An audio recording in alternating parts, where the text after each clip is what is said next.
Oh, sorry. Just writing my next novel. My name's David Joseph, and welcome to PSY, Peak Sophomore Year.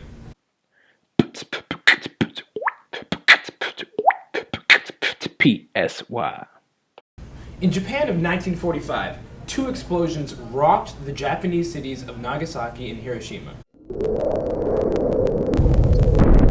With the new destructive capabilities on the rise, both the US and the Soviet Union became a cutthroat race to try and see who would develop the furthest and most advanced technology. George Orwell predicted that the Cold War began, saying, "So we have before us the prospects of 2 or 3 monstrous superpowers, each possessed with a variety of weapons which millions of people can be wiped out with in a few seconds, dividing the world between them." However, the potentially catastrophic ability did exactly the opposite of its intended purpose. In spite of the violent capabilities, the variety of the technological advancements and the development of extremely destructive weapons that occurred during the Cold War proved to be an effective hindrance rather than an inspiration. Starting in 1945 and ending in 1991, the Cold War was more of a long time period rather than a continuous war.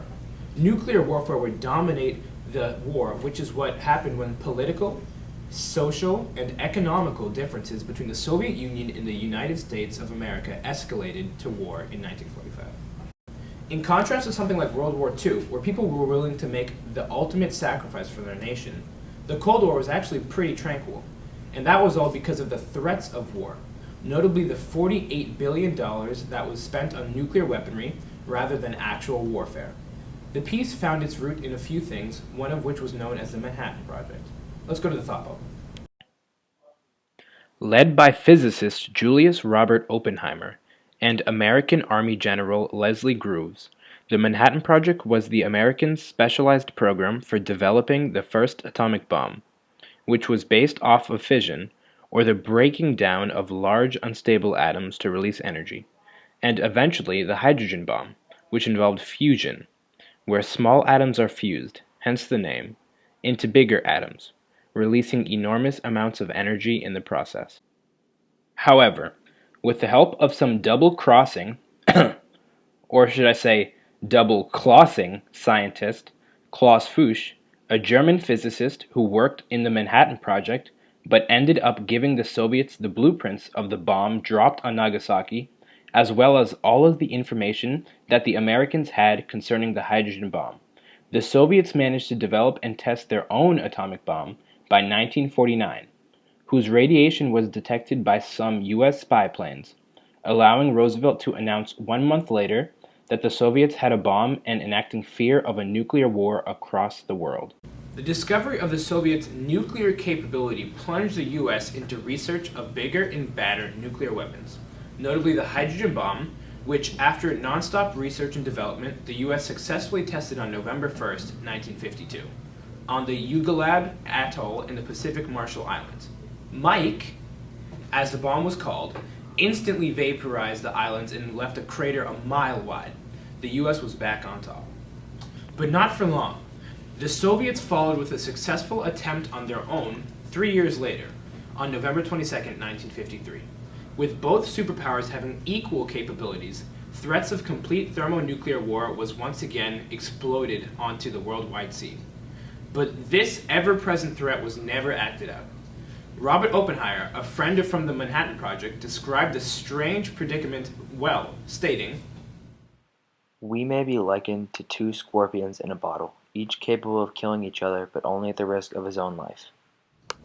A perfect example of this deterrence, as it is often called, is the Cuban Missile Crisis, beginning on October 1962, when the U.S. obtained photographs of nuclear weapons located on nearby Cuba, placed by the Soviet Union. The U.S. was swept up by commotion, summed up by President John F. Kennedy, stating that, "The purpose of these bases can be none other than to provide a nuclear strike capability against the Western Hemisphere." And so President Kennedy did the only thing logical when threatened by nuclear warfare. He blockaded the crap out of the Soviets in Cuba so that they couldn't get any more weapons. Mr. Joseph, how did the Soviets set up nuclear weapons in Cuba when Cuba was its own country? No, me from the past. You don't understand communism. Communists are pretty much all on the same team, So when Cuba was taken over by communist dictator Fidel Castro in 1959, the Soviets pretty much all they had to do was ask, and they were able to put their nuclear missiles down. Anyways, when the Soviets realized that the Americans had figured out their scheme, they decided to call it off, and they would withdraw their missiles from Cuba as long as the United States agreed to withdraw their missiles from Turkey, stalling the violence further. Because of the fact that no actual war was happening, and surprisingly enough, because one of the powers believed that, and I quote, "Death is the solution to all problems. No man, no problem." There wasn't that much actual weaponry in the battle of the Cold War, but nations still funded their research so intensely enough that they were able to gain more powerful weapons.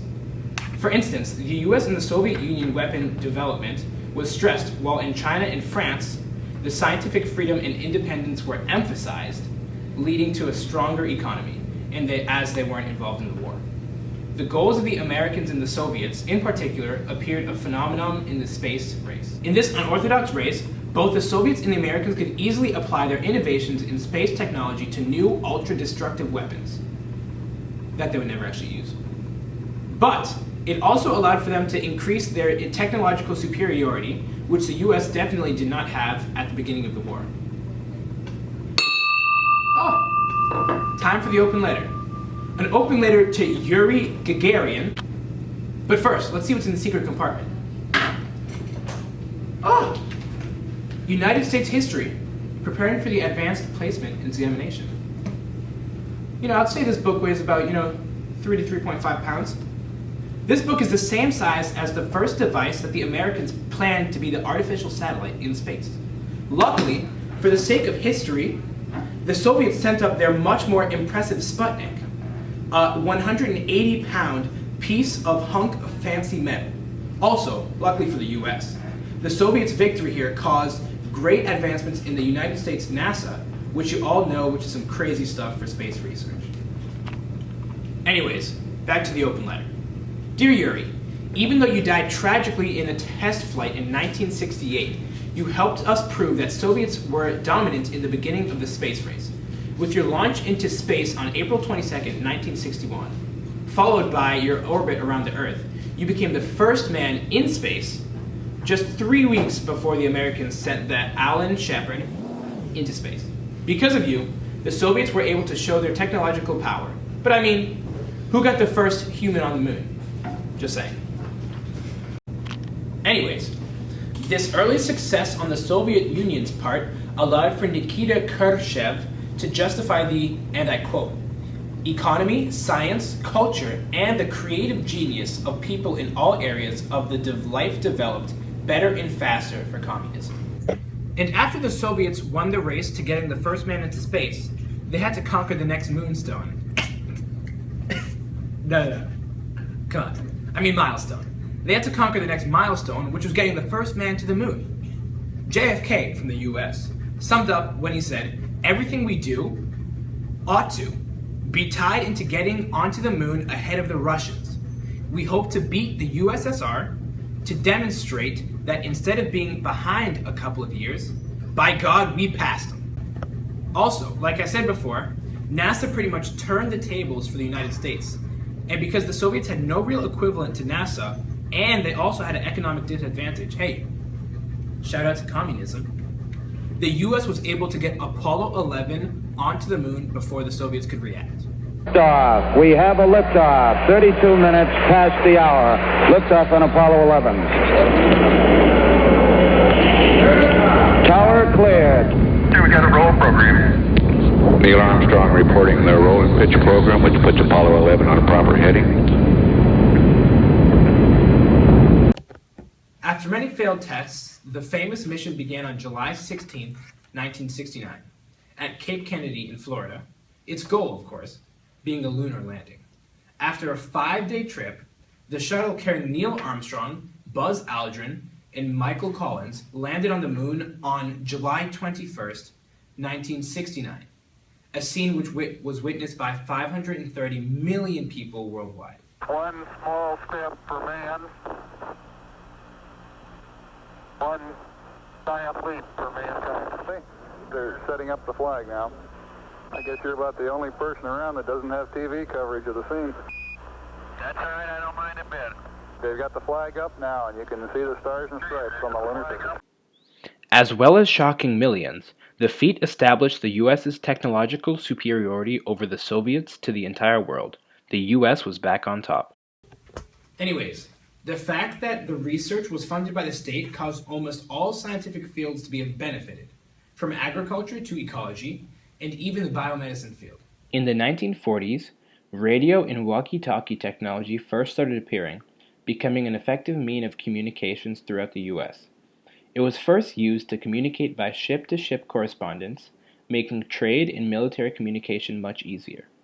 Throughout the Cold War, these type of technological advancements led to many other radio wave inventions, such as the radar, as well as the facsimile, more commonly known as the fax machine. On the medical front, Peter Safar and James Ellman invented mouth-to-mouth resuscitation in 1956, which led to CPR development by the United States government in 1960. Also, so open body surgery and replacement of organs became very effective during this time period due to all the different diagnostics that were coming out. Anyways, to sum up the whole entire idea in a few sentences, the development of nuclear weapons actually prevented more war than causing it. And since there was no war, but still a demand on innovation in military fields as well as other scientific experiments, many developments in space, medicine, and radio research were able to be made during this time. Thanks for watching the show, everyone.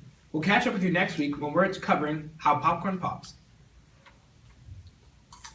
Also, shout out to my teacher, Mr. Donahue, for really peaking sophomore year. We'll catch you next time.